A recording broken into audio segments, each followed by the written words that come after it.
Imagine a creature that is half mouse, half rat. Scientists have successfully created these chimeras by replacing missing neurons in developing mice with functional rat stem cells, proving that brains can be engineered from different species. Researchers at Columbia University and the University of Texas Southwestern have developed a groundbreaking technique to knock out specific neurons in developing mice and replace them with rat stem cells that integrate perfectly into the host's brain. In an experiment reminiscent of Frankenstein, these scientists found that the injected rat stem cells do not just survive, they differentiate into actual rat neurons, effectively filling in for lost structures and altering the animal's biology.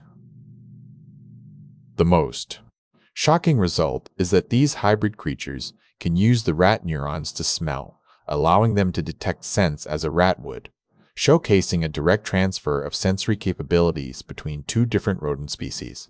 While this process creates a mind-bending glimpse into the dark side of genetic engineering, it offers a powerful new method for researchers to study brain development, repair mechanisms, and potentially treat complex neurological disorders.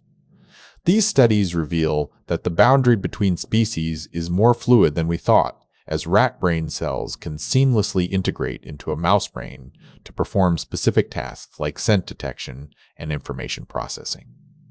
Ultimately, these hybrid mice serve as living proof that genetic manipulation can bridge species gaps, providing invaluable tools for medicine while forcing us to question the limits of DNA engineering.